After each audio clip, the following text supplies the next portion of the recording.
What's up, gang? Thanks for listening to the Undiplomatic Podcast, the show with undiplomatic takes about the foreign policy scene. I'm your host, Van Jackson.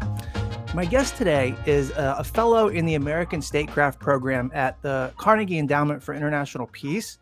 He's a PhD candidate at Michigan State, and he covers a really important beat that doesn't get enough shine in foreign policy, which is the relationship between the Black American experience and international politics, right, through U.S. foreign policy. And he's got a great new publication out with Carnegie that we're going to talk about today called How Black Americans Feel About the Possible Use of Military Force in Ukraine and Taiwan. Very timely. He's also got a separate new publication out that I think we're also going to hit called How Black Americans Feel About the War on Terror. And these two things are obviously related. And the data at the core of the research is a survey that we're going to talk about. My guest is, of course, the one and all, well, there may be more than one Christopher Schell, but this is our Christopher Schell. So welcome to the show, Chris. How you doing? I'm doing well, Van. Thanks so much for having me on the show. Loving my research that I'm doing at the Carnegie Endowment, and I think it's pertinent in this day and age.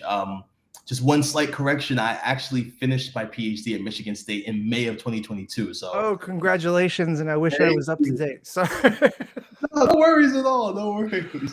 Cool. All right. Well, congratulations, doctor. All right. So at the outset here, it's probably worth giving some context on the history of Black America's relationship to U.S. foreign policy, because it hasn't been a static thing. And at times it's been really fraught, you know? So I wonder if you could just offer a kind of quick narrative introduction to how Black people have related to America's role in the world over time, good, bad, ugly. Of course. Yes, and that's a really good question. And you're right, it's not static. There have been various streams of thought in terms of how African Americans think about, how African Americans draw connections to and relate to international developments. Primarily, for the sake of the podcast, starting about in the post-emancipation period, so after 1865, one of the first inflection points that we see is when the U.S. gives Haiti they recognize Haiti's diplomatic status. You have Frederick Douglass, the great abolitionist, who was appointed ambassador to Haiti.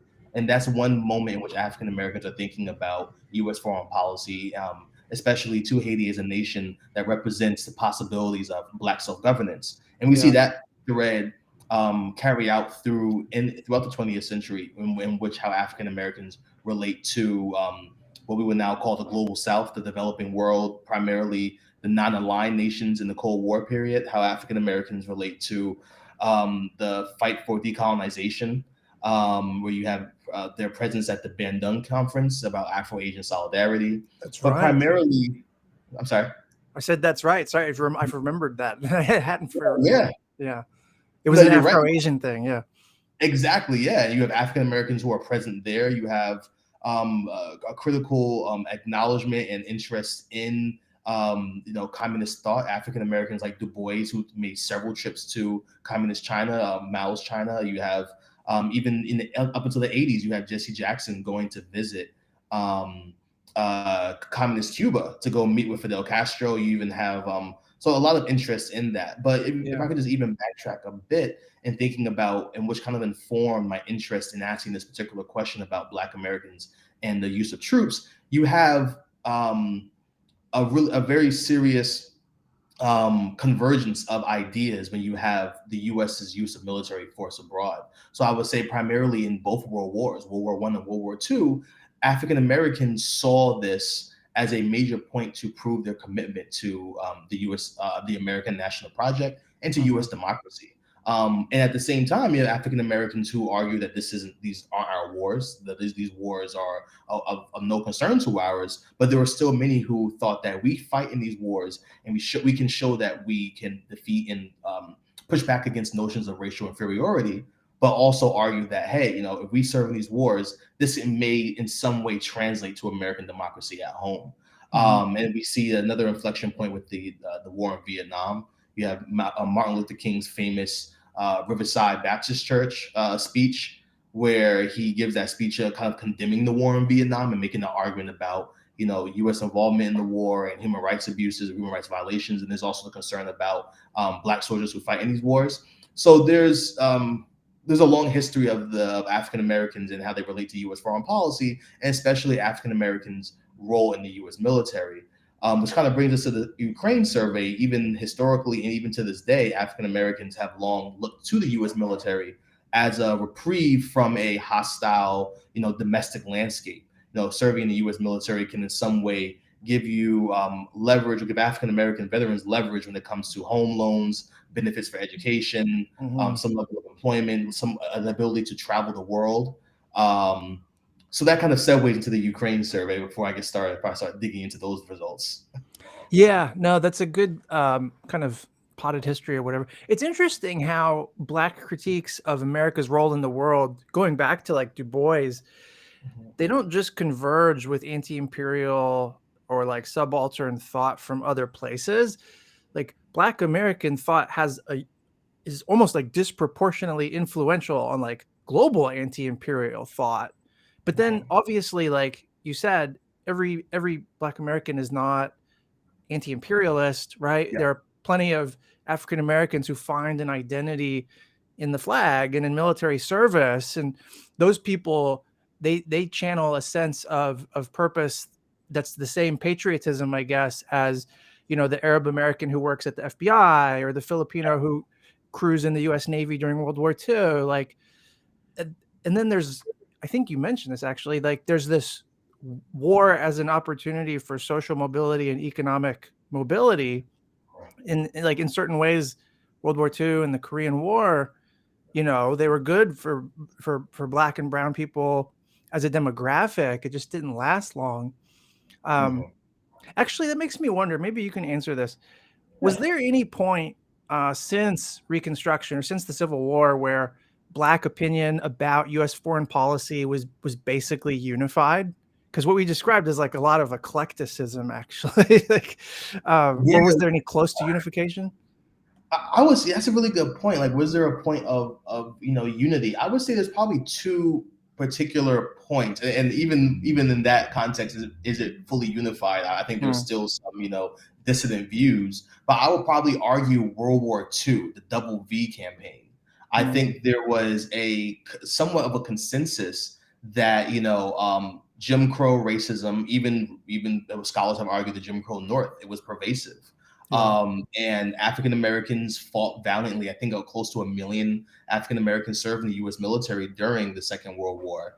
And there was a push from both ends of the spectrum to ensure that, okay, we defeated, this behemoth, the insidious nature of Nazi Germany. But how can we then translate that back to, the fight for democracy in the U.S.? Now, I will argue, I'm sure there's some pushback, but that was a moment of, collective a consensus amongst the population. And I would probably also argue as well, perhaps during the Vietnam War period. I mean, the Vietnam War is also murky water because you had during the presidency of Lyndon B. Johnson, many African Americans who at first were, supportive of the war in Vietnam because, Lyndon B. Johnson had signed the Voting Rights Act. So he had made many strides, when it came to, laws that were put into place for African Americans to kind of, I would put like the cherry on top of the long civil rights movement. And then you have this, when data starts coming out about the African American losses in Vietnam, primarily in 1967, is like a peak period where it comes out that African Americans are disproportionately being drafted, taking combat roles, and playing a role in like combat deaths. That you have like this growth, and then you also have the death of Martin Luther King in '68. So you have a moment where African Americans are like, hey, what are we doing over there in Vietnam? And it also converges with the anti-war movement as well. So a lot of that's being fueled to kind of create somewhat of a consensus. Yeah. And Martin Luther King was putting a spotlight too on how we were literally cutting anti-poverty programs to bankroll the Vietnam War. So it really was, guns over butter kind of thing. Exactly. Yeah. But if I could just kind of add on to what you were saying, I mean, you're right. I mean, when it comes to African Americans who find a home in the establishment or establishment organizations and really wear the American flag with pride. You have like individuals like Ralph Bunche, who was also an Yeah. architect of the UN. He was well versed in colonial policy. In many ways, he saw a world that was free of colonies and imperial powers and racial Mhm. hierarchies. But he even drew a lot of criticisms from some African Americans, like Malcolm X, Muhammad Ali, who found fault in, hey, you're working with the system, we're working with the man, and you're furthering the power of the United States political apparatus. Yeah. So I think you do have a consensus amongst African Americans of, hey, colonialism is bad, racial hierarchies are bad, but I think the differences in views and opinion kind of comes in where, how do we go about ending this? How do we go about deconstructing this? Yeah. What's your theory of change? Interesting. So maybe we can get to your survey now on Ukraine and Taiwan. It's what, just to give us a sense of the magnitude, what percentage of the population is African American? Like 10, 15, something in there? Yeah, that's a good point. So I know the number is around 40 million people who identify as Okay. African American or Black, and then what does that translate to? About 12% of the population. Um, It's a huge and if I voting block. I mean, It's it's a very huge voting block, and some scholars have argued, and this kind of even ties back into the activism of the civil rights movement. Much of African American numbers were primarily just derived from those being born in the U.S. With limited immigration playing a role, because you had pre 1965, you had immigration laws that didn't really favor immigrants from the Caribbean or from Africa, primarily if they were from yeah. from Western Europe, and that's changed in recent years. And the 1965 immigration law bill that was put into place allowed an influx of immigrants from Black majority nations. Um, so the numbers have grown relatively in recent years, but it's about like 42 million, I believe. Okay. It's certainly enough to decide an election result or like push one way or the other. Yeah, Um, Georgia's a perfect example of that. yeah, I was gonna say Georgia. If you got a close call. So what, tell us about the survey. Like, what is the project that you're trying to get at? Like, what does this inform? Yeah, you're right. So the overarching project, I guess, research question that I'm undertaking at Carnegie is, how have African Americans been impacted by U.S. foreign policy? I think there's this Mhm. prevailing notion that African Americans are people who are bogged down with domestic issues, which is the case. The lasting legacies of slavery, Jim Crow, structural racism. These are all very real.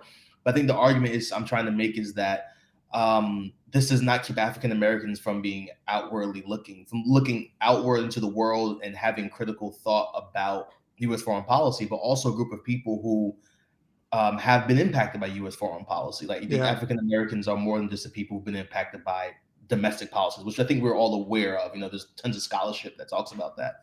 But a two-pronged project of how have African Americans been impacted by U.S. foreign policy, and what are their thoughts on U.S. foreign policy? Which are not unrelated, obviously. I Yeah. mean, or presumably, right? Um, okay. So, the most surprising result in this survey for me Mhm. was how overwhelmingly favorably African American respondents viewed the military in general. Um, Yes. you want to talk about that, like how party Yeah. affiliation and age distinctions kind of shape attitudes toward the military? Of course, and you're right, and I think if I could go back and redo it, I would kind of ask, the kind of defining, how do we define favorable? Why? What about the U.S. military is favorable to my respondents? Yeah. But because there's favorable in different aspects that I wish I teased out more. But Mhm. my findings were so interesting and groundbreaking, because an overwhelming percentage, more than 80% of my respondents, had either very favorable or favorable views of the U.S. military, Yeah. which I think speaks to the fact that African Americans, or the U.S. military, in many ways, earlier than most other institutions, was an institution that was quote unquote progressive in integration under Truman. Yeah. You also have the GI Bill, and also too, the military is one of the institutions where you really have to go off of merit. When you're talking about people's lives that are at stake, and you're talking about accomplishing strategic aims, i.e., on the battlefield, you really have to go for, who is good at their job. I think that's one place where African Americans realize, where if I'm good at my job, there's really no way that they can overlook me. I mean, you can still have that, but the battlefield has dire consequences if you are not going off of merit. Yeah, yeah. So I think that plays a role. I think there's that historical legacy, but even contemporarily, even now, I think I failed to mention the stat, but even to this day, the military is like 17% African American. So even now, even with all the gains that we've made in affirmative action and trying to dismantle, structures that inhibit diversity and inclusion, African Americans have still see that the U.S. military as a place where they can get college paid for, get away from, impoverished neighborhoods and travel the world or see other parts of the country. And additionally, home ownership, and I think that's a major goal that most of us have, especially with the big cities being so expensive. Yeah, no, I mean, I'm not Black, but those are those were all in the background of my motivations when I joined the military in the first place. Like, I had Yeah. none of that mobility, Yeah. it's real.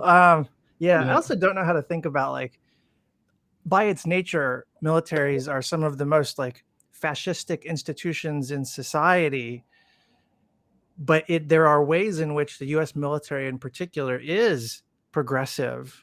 And I think that's like it's becoming a more common argument that the military is, lowercase p progressive. And Yeah. I don't, there's something paradoxical about that. Like, how do you be hierarchical and fascistic and progressive? Like, what the fuck?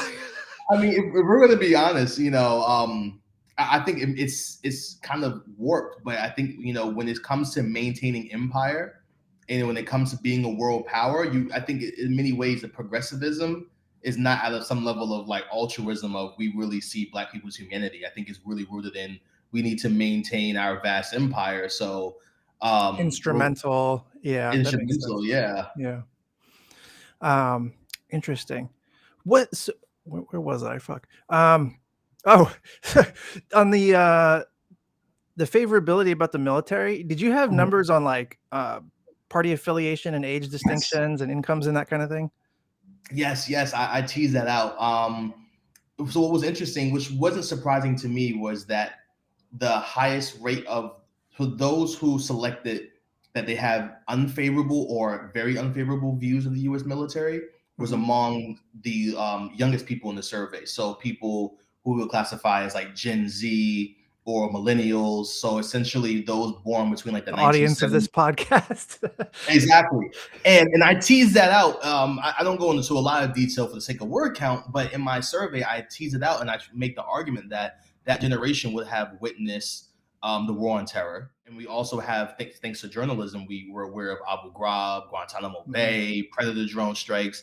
And I will argue, even though I would make the argument that World War II wasn't the good war, but I would still make the argument that, the prevailing notions of World War II being a good war, of the older generations, there wasn't really as much critique. We have human rights violations on both sides, the Axis and the Allies in these earlier wars. But the notions, and rightfully so, the horrific acts of the Axis, I think, outweigh a lot of what the Allies conducted. So Mhm. you have these notions of, we fought the good war. There's not much to be critical of the U.S. military in the early to mid 20th century, Yeah. versus what we have now with the war on terror, where we have excellent journalism that kind of airs out a lot of the things that were being swept under the rug. Mhm. So there's a higher level of, I think, disillusionment with the military as an institution amongst the Yeah. younger generation. It's But if I also may, I wanted to, sorry. no. Go ahead. Sorry. I wanted to just touch on demographics Yeah. when it comes to party affiliation.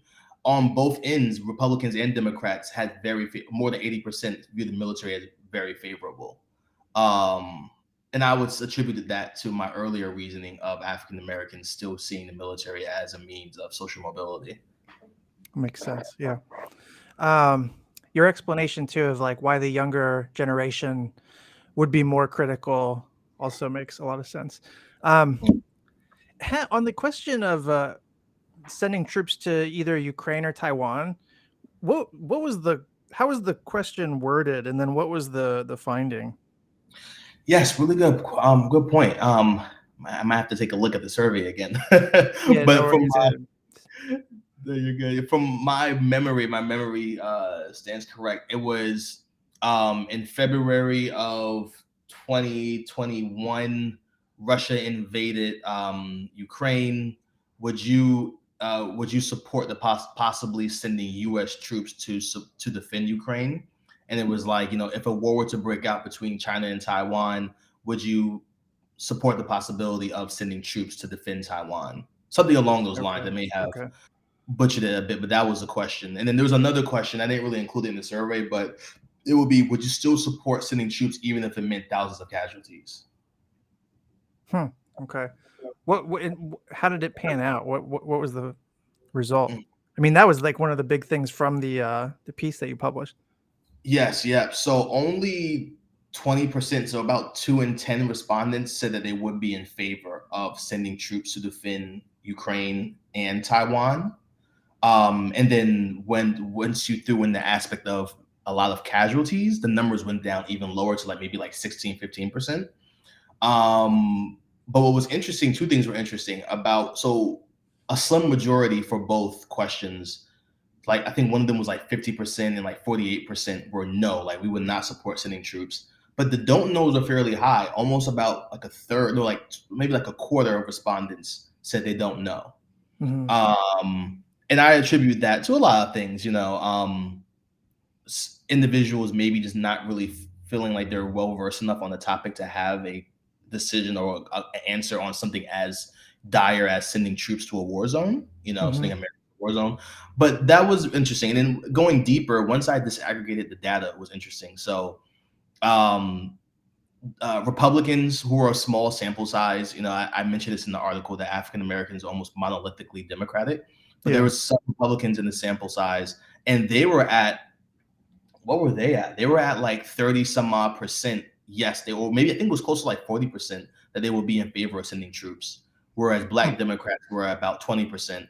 But I even disaggregated amongst Black ethnic groups. So I disaggregated amongst just those who are generationally African American, so people who would have been in the country for generations, possibly descendant of American slaves, versus those who are more recent Black immigrants. And there's a difference. So those who were either first generation or born in another country, but U.S. citizens, they were at about like 30% support for both wars. But African American, well, those who were generationally African American were at about like 19%. So there's a difference amongst that as well. And then income and education were a major thing. So those who made less than $50,000 were pretty low, like 20%. Those who were higher, but I think income over $80,000 were at like maybe like 20 some odd, high 20s. And even for education, those who were higher educated, so I'm talking like college, completed college and have a advanced degree, were at about like 28, 29, 30%. But those who only had high school were a little bit lower, like 18%. So if you're economically insecure, you're probably quite a bit less likely to be supportive of foreign adventures generally, but particularly Ukraine and Taiwan. Interesting. On the question of the Black Republican or African American Republicans, Mhm. you said they were showing significantly higher hawkishness on these Yeah. questions. What I mean, that's not totally shocking to me, but Mhm.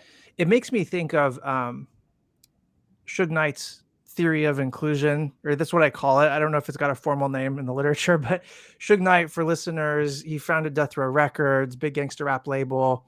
He was Yeah. known for being ruthless, like an actual gangster. And then when 9/11 happened, he didn't stop the gangster shit, but he told journalists that like we like Death Row Records are supporting the USA. There's no ghetto, middle class, or rich. There's only the United States.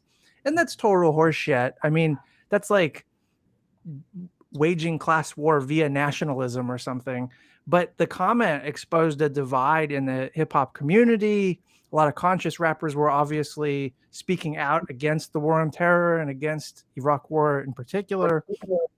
But Suge Knight, like when he says that, I see him seizing on patriotism, like as a window of opportunity for societal inclusion after an extended period of like being on the margins or being oppressed. And I guess the question is, when you see higher levels of Black Republican hawkishness, what do you attribute that to? Like, do you think that's the Suge Knight theory of inclusion at play, or it's something else? That's a really good question. I think there could be a level of, yes, the Suge Knight inclusion theory of inclusion. I think amongst a small segment of the African American population, you do have those who do personally feel like, let's move beyond race. We're just Americans. I think Pew Research even conducted some interesting research about that and asking about questions about how do African Americans feel like race has held them back? Do they feel like racism is still prevalent? And those who said no, we're pretty much in a post-racial society, tend to be more to align with being Republican than being Democrat. So I think even within the African American community, there are different, even with the larger American community, there's those who identify with either Republican or Democratic Party tend to have different philosophies and worldviews.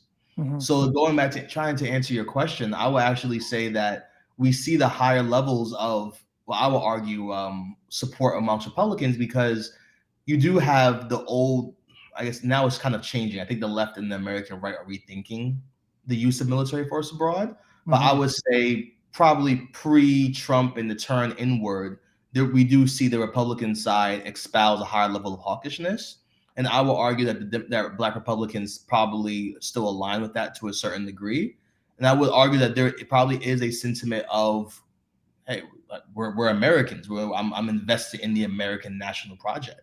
That, not saying that African Americans who are Democratic may not espouse the American national project, but I think they are more keen to espouse a thought process of, money spent abroad could be spent at home.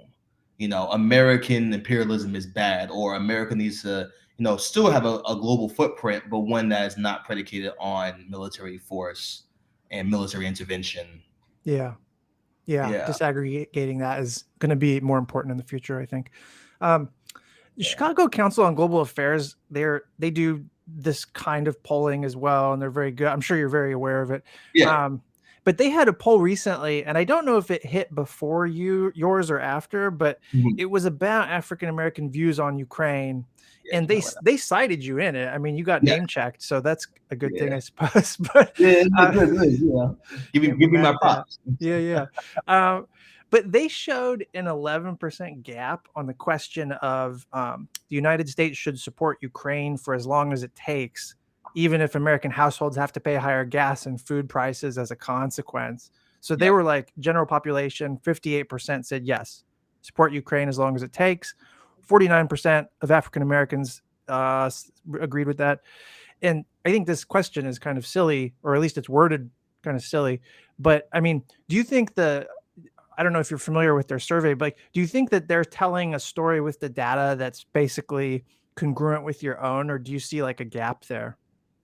Yeah, I think, and I saw that survey, and theirs came out right after mine, and I was happy to see that they shouted me out in that survey. Yeah, nice. We like that. But yeah, I think that point in particular does speak to what I'm trying to say in my survey, because to a certain degree, I do rely on historical precedent. I rely on like the scholarship that pulls from previous military conflicts that argues the concept of African Americans being concerned about how are we spending our money. Is our federal funds being spent on warmongering, or federal funds being spent on helping out the domestic situation? And I'm working on some other surveys that are trying to ask more pointed questions to really tease that out, versus me having to speculate and rely on old scholarship. But I think that in particular is a really interesting point, because that really stood out to me, because I would make the argument that yes, African Americans, it's not that African Americans are entirely what's the word I'm looking for? I would say recluse, or quote unquote isolationist, but like yes, that's what in air quotes, quote unquote isolationist. And I wouldn't make that argument. I would make the argument that African Americans do see the necessity of the U.S. Being involved in world affairs, but I think it really boils down to, are we exercising an equal amount of attention and care and responsibility to international concerns as we are to domestic concerns? Then that's the main argument. So I think that's really what the story that Pew was showing, and I think that's what I will also argue as well. Yeah, I have a sense, I have an instinct that like the American public in general, but like the black community in particular, because they often have to eat shit more than others when we make bad choices with statecraft, and like that they have an instinct that's even greater than the American public, but the American public has this instinct too of Mhm. like a bullshit detector about good bad strategy almost. Like we know when it's like the pornography thing, like you know it when you see it. We know when we're making blunderous decisions that are gonna harm us at when we're already dealing with problems at home, we're economically insecure. We know when Yeah. something is like well considered or not well founded. And so that to me is like one of the reasons I wanted to get you on here, because it's like Mhm. the perspective that you're like uncovering and surfacing for us all is a perspective that if policymakers take it more seriously, I think it could help us, not do Mhm. more fucking Iraqs. Exactly. And there's a saying, when white America catches a cold, black America catches a flu. And that ties into what you were saying. Yeah, I that, haven't heard that, but that's totally, yeah.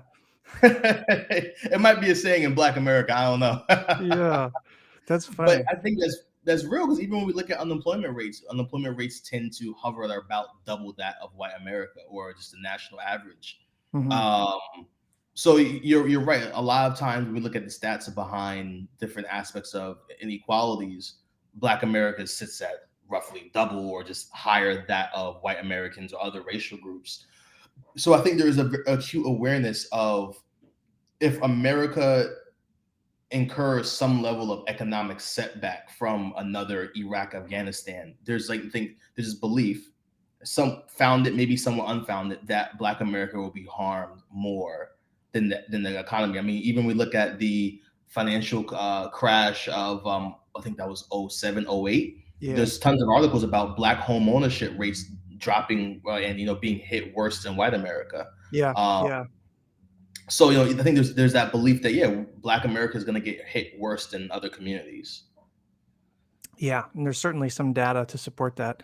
Yeah. Um, you had a tailored question about, it wasn't about troops, but about the $40 billion military aid package to Yes. Ukraine, which was, I mean, for listeners, I think we talked about this in an old episode, but it became notable in the first place because Republicans in Congress, who are traditionally quite hawkish, they were arguing about the merits of it. And there's a segment of like sort of MAGA Republicans who was opposed to the aid package. This was contrary to like the armchair wisdom about Republicans. Democrats emerge as the consensus hawks. But it's also like Putin is a case of pretty obvious naked aggression. I mean, so there's a lot to unpack there. What was what was the question, or what did you have to find about that? You're right. You're right. So at the time when I conducted this survey, the question dealt with, yes, the $40 billion aid package that was approved. Um, Sometime I don't last remember when. year, yeah. Yeah, I don't want to give the wrong date. Because Yeah. I think, believe now we're now at 70 some odd $billion. So there's Yeah, definitely it's been it's it's more. more now. Yeah, there's definitely more. So that question was a snapshot in time. I wonder how my respondents would respond to the 76 billion. Um, but yeah, so kind of going back to that question, respondents were split. Respondents, I believe it was 36% in favor of this $40 billion aid package, and about 39% not in favor of the aid package. And in similar fashion to the other question about sending troops, you had amount when it comes to income. So those in the lower economic, lower SCS economic bracket, they had higher rates of not favoring it. I don't remember the exact numbers, but I talk about it in the article. If I can Yeah. in some way maybe plug in the article later on when this goes live for the viewers, that would be great. Oh yeah, you'll be in the show notes, so there will be links to all this stuff when Oh, you want to okay. explore the data. No worries. Okay, we're perfect, perfect. Because it's tons of numbers. Yeah, yeah, yeah. No, uh, the interesting thing about the aid package was it was kind of military. It was a military aid package, so it mhm, wasn't carbon offset tax credits or debt relief or something. It was military mhm, assistance, but it just wasn't boots on the ground. So there was like a level of entanglement, but way less entanglement than you think about like running combat operations or something. mhm. Um, yeah. Which I think in many ways speaks to why I think the average was 36% who were in favor of the aid package Hmm. versus only like 20% who were in favor of sending troops.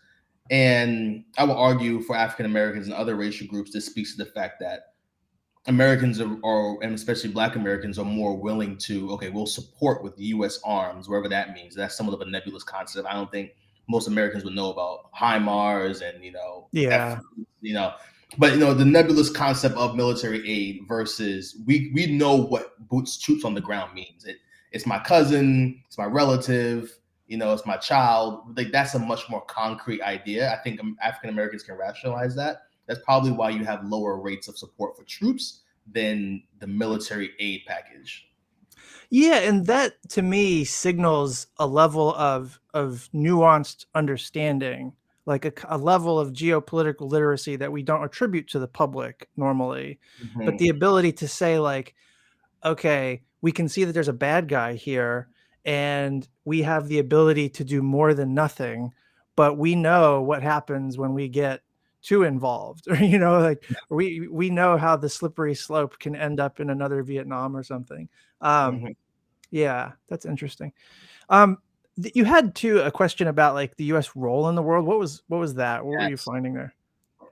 That question was really interesting to me, and I think that's the one that I really want like to tease out in future surveys and just focus groups and so on and so forth. So the Hmm. question was pulling from a question that Chicago Council asked, except I provided a don't know option. But it was, do you think it will be best for the future of the nation if we take an active role in world affairs or stay out of world affairs? And a plurality, so it wasn't a majority, just a plurality of respondents, about 42% said that the US should stay out of world affairs. And then there was about a quarter said don't know. And then it was lower, about 30% said, an active part in world affairs. Hmm. Now, in comparison, when you look at the Chicago Council survey, their survey, the most recent one, it was like 60% of Americans said an active part in world affairs. So a majority. I don't know if Chicago Council provided a don't know. That would skew some responses, Yeah. but it's interesting to see that general survey of the U.S. adult population leans towards active part, but my survey leans towards stay out. And if you would like, I can kind of theorize why I think that's the case. I was gonna say like the thing to unpack in the future for sure is what how do they understand staying out versus being active in the world? Because I think in our current moment, this would be what you would need to confirm, I guess. But like in our Mhm. current moment, we read activism abroad as military intervention because that's what American primacy has been for a generation or more. Yeah. And that may be what people are reacting to, but it's hard to know in the immediate. Yeah, it is hard to know, and I think that's a really good idea for future surveys to kind of really tease out like humanitarian aid or promotion of democracy or Mhm. military bases. So yeah, you're right. There's so many things that go into what active part means. Yeah. Um, yeah, but I think it's interesting seeing the plurality of respondents say stay out because I think there is a belief going. It's kind of like the through line this entire conversation is the idea that several things. In some cases, the U.S. more recently has been an imperial power. And I think for a lot of people, Iraq, Afghanistan is fresh in their minds. Yeah. Especially coming after the Afghanistan pullout. The answer may be different if we didn't see the painful pullout out of Afghanistan. I don't know. Hmm. But then also thinking about you have the situation in Jackson, Mississippi, with the water. You have Flint, Michigan, and then you see we're on the heels of George Floyd and other police brutality aspects. So I mean, with all of that, some African Americans may be thinking, why have an active part trying to make the world a better place and turn the world into a utopia when one of the United States' oldest ethnic groups is languishing right here. Yeah. I'm curious about the party dimension of this U.S. in the world attitude thing. Like the Democratic Party has become very militarily interventionist, like to the point where some neocons have been leaving the GOP to become like Biden Democrats. But the Democratic Party also, like you mentioned, I mean, almost uniformly, the Black community lines up as Democrats, and Oh yeah. the Democratic Party hawkishness seems incongruous with a Democratic Party that's also the home to African Americans. What do you make of that tension? I mean, and do you think that tension is sustainable? Yeah, and I actually try to tease that out in the article because that's what was really striking to me. And the Atlantic has a really good article that talks about the rise of the liberal hawks. Like Yes, I you're saw saying, that.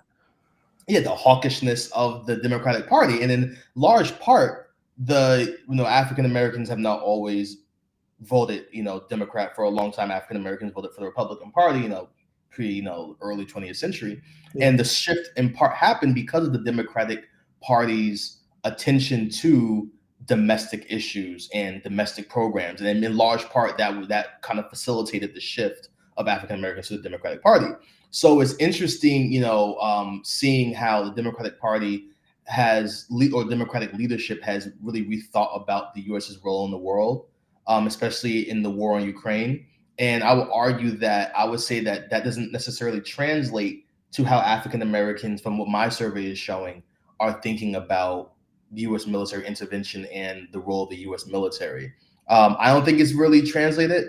I think it's actually important. And the reason why I will argue it's important that it's at least addressed is because it's in small part. It's not a major shift, but you do have data that kind of supports the argument that some African Americans are shifting towards the Republican Party, primarily African American men. The midterm election, there's actually was an article, I even link it in my article, but there was an article that talked about how the Democratic Party is concerned because the number of African Americans who voted in the midterms dipped. And also, too, you have a shift, especially in the election for Trump in, what was that, 2020? Yeah. African Americans, it wasn't anything major, but I think it went from like 8% of Black Republicans to like 11%. So there's like a subtle shift. So yeah, I will argue that for both parties, and more so the Democratic Party, they should probably really think about trying to engage African American voters for, well, this is why we're taking a hawkish view on Ukraine. I'm not saying it's the right or the wrong view, but Yeah. maybe try to just make that more lucid to African American voters.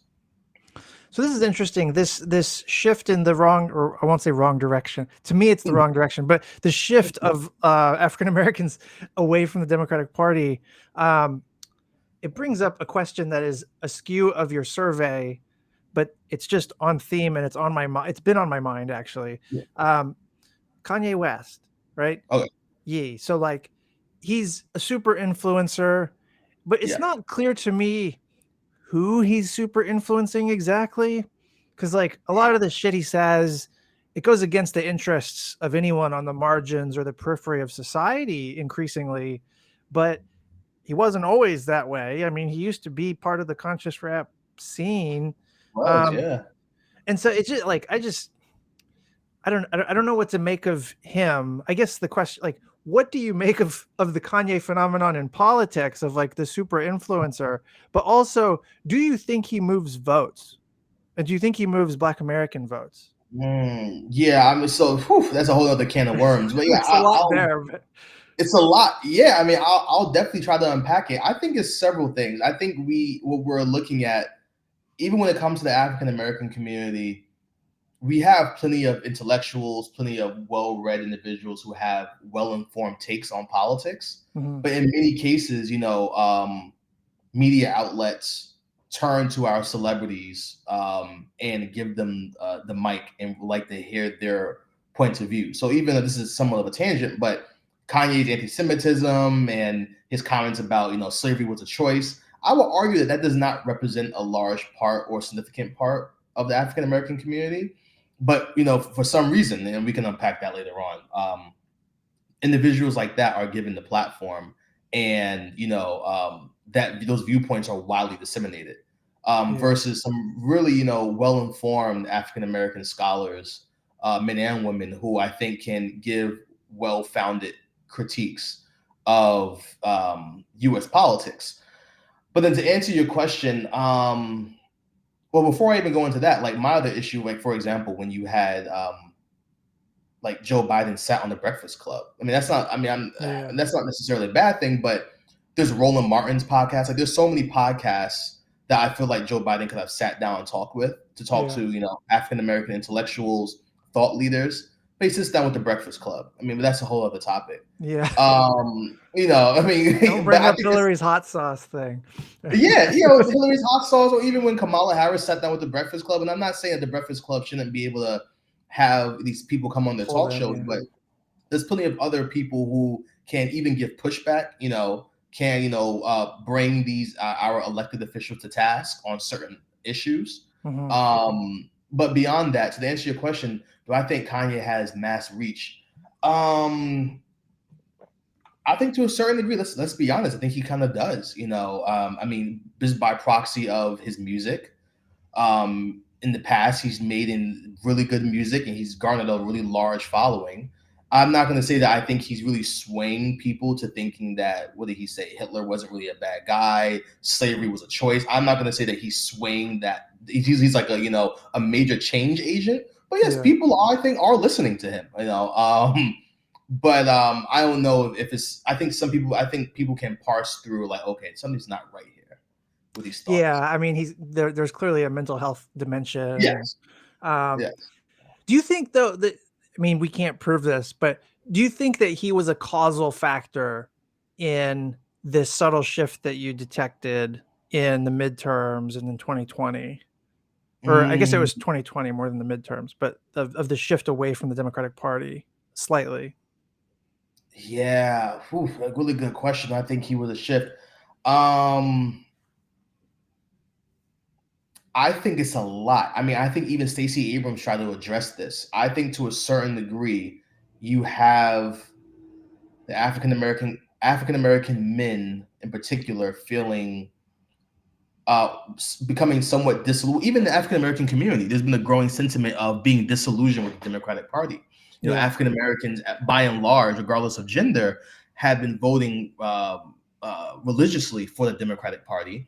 And then there is a growing, sentiment amongst African American community. Let's use, for example, the crime bill. With Biden, the '94 crime bill. When you have African American community voting for the Democratic Party, and you still have the ramifications of ghettoization that happened in the '60s, '70s, '80s. You have the famous book, The New Jim Crow by Leslie Alexander. And I think what we're somewhat seeing is across the community a certain level of disillusionment with the party. And I think you have some who just in general are like, I'm going to go independent, or I just won't vote at all. And I think what you kind of see is when you see the numbers slightly etching upward of Black Republicans is some African Americans who are like, I still want my voice to be heard, but I feel like to a certain degree, the Republican Party, especially under Trump, is kind of capturing my sentiments. The views on immigration, and then also too, to a certain degree, we could possibly attribute it to patriarchy. In many ways, you might have Black men who subscribe gender, patriarchal norms, and then feeling like it's being fully captured by the Trump campaign or Trump's administration or the MAGA party. And that can somewhat capture my sentiment. So to answer your question, I think Kanye is probably a symptom of the larger disillusionment with the Democratic Party after voting for the party election after election after election. That's a much better way to put it. That's a great way to think. Like, it's whether he's a causal factor or not, it's more that the more meaningful observation is that he's a symptom of a larger alienation from this establishment party. Interesting. Great answer, man. I know I said a whole lot there. That was good. That was good. All right. Is there any like unspent rounds here? You have any other parting thoughts or things that we missed?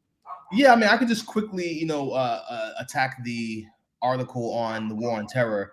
Oh Um, yeah. yeah, Fuck. How just did I really miss quickly, that? I could gloss over it. Let's see. So the results were pretty on par with other surveys that were conducted. African Americans are split on the decision to invade Iraq. Mhm. Most American, not split. They lean more towards it was a bad idea to invade Iraq. Yeah. But African Americans are split on the decision to invade Afghanistan, similar to some other surveys that were conducted by YouGov. But I asked an interesting question, and hopefully other places like Pew will probably ask the same question as well. But I asked my respondents, do you think the wars in Iraq and Afghanistan benefited America? And do you think they benefited your family? So only like 16% said they thought the wars benefited America. Close to like 60% were saying that the wars did not benefit the country. Yeah. Um, and when I asked them why, and those who were in the it did not, those were like most people said weaker economy. So most of my respondents, believe that they didn't benefit the country because the economy got weaker. Yeah. Whether or not that's true or not, I don't know. But I think when you have articles that come out about the trillions of dollars being spent, and then you have the economic downturn of the late 2000s, that can in some way influence our sentiments. But then I also ask, do you think the war benefited your family?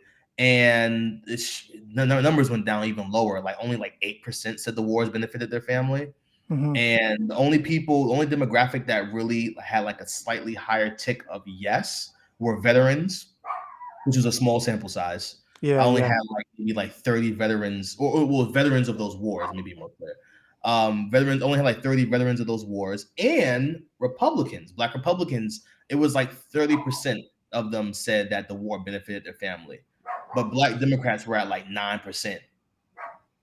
But once again, like those impressions, I think are accurate. Like there's a bunch of like political economy research about how the deficit financing basis for military primacy, how going back to the 70s, but like especially around the time of the global financial crisis, on a as a pattern, we because we don't raise taxes and we don't cut social spending in order to fund wars most of the time, the result is that it has to be deficit financed, and that means bringing in foreign capital. And so we're this giant like sucking machine of foreign capital from the rest of the world, and that deep concentration of foreign capital investment becomes the basis of like imbalances in the economy, like here and globally. And then that's what creates asset bubbles, and that's what creates these like high risk financial products. You're trying to make use of these funds that are coming in and have the investment vehicles. It's like there's a longer story there, but like there's Yeah. a quantifiable sort of observation that military primacy, the political economy of it, actually does create financial crises that disproportionately end up impacting African American communities. That's interesting. And then they're seeing that, like they're reporting Yeah. that back. It's what you're capturing. Yeah. Yeah.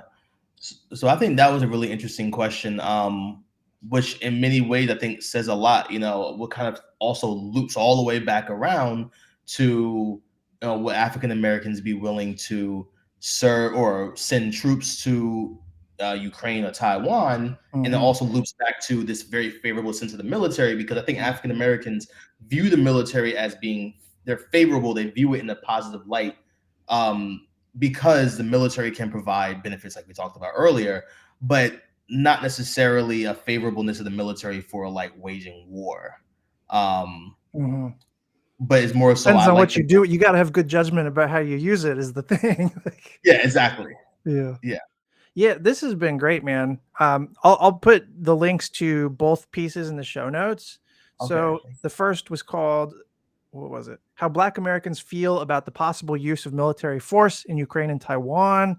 And Yeah. then the other one is How Black Americans Feel About the War on Terror, which is Yes. not good. I mean, how they feel. The piece Yeah. is very good. So I know what you mean. Yeah. yeah. All right, man. This was great. Thank you. Yeah, I think this is insightful. Yeah, we'll stay in touch. This was awesome. All right. Thank you. Thanks, man. I really appreciate it. Yeah, thanks, man. This was great. All right. Take care. All right, you too.